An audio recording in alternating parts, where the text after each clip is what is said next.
Sekalipun nanti panitia ini dibubarkan, tetap setia pelayanan. Amin. Anak muda yang ingin hari menari ini, besok juga tetap harus menari. Jangan hanya kalau pendeta Leo mau datang di sini. Sekalipun. Bapak Mama, kita bisa saling mengasihi. Kalau kita bisa saling mengasihi, apapun kita pasti saling. Jadi kita belajar seperti ini. Next. Dan terakhir.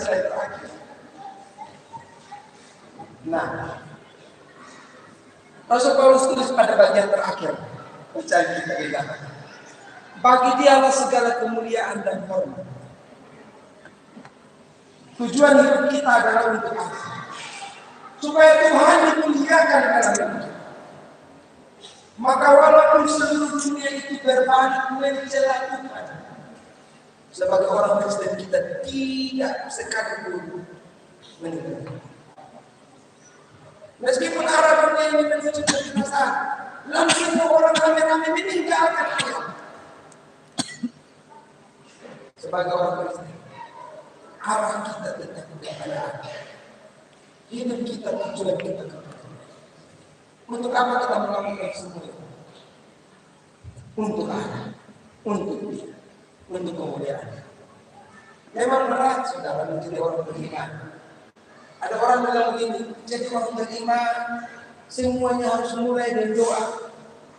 Kok kenapa begitu? Banyak orang Kristen tergoda untuk hidup seperti dunia ini. Rasul Paulus bilang gitu. Arah hidup kita adalah kepada Allah. Arah hidup kita adalah kepada Kristus.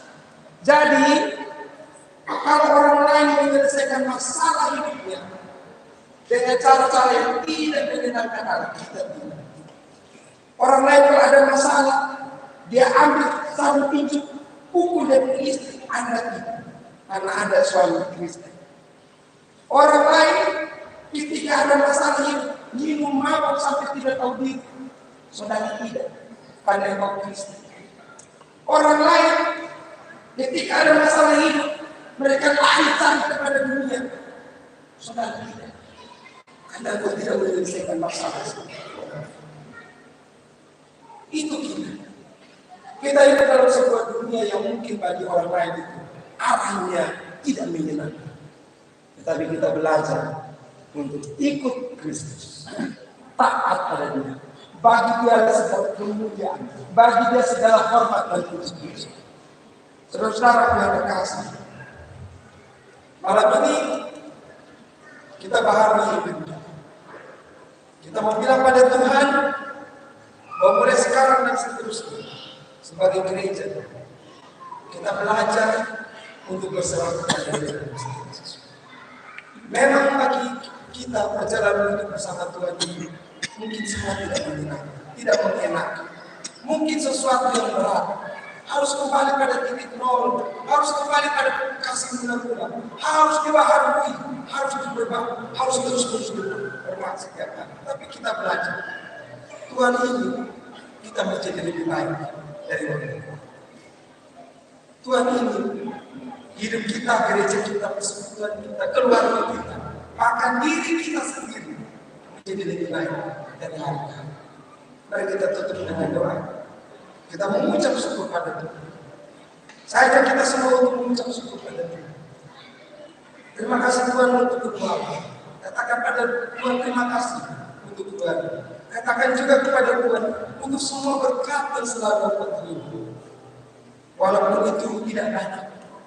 Katakan pada Tuhan terima kasih untuk persekutuan gereja. Katakan pada Tuhan terima kasih untuk nafas hidup yang masih terbuka. Terima kasih untuk hikmat. Terima kasih untuk penyertaan. Ada banyak alasan untuk kita tetap mengasihi. Mari kita juga berkomitmen bahwa mulai sekarang dan seterusnya kita belajar berserah kepada Dia dalam segala hal.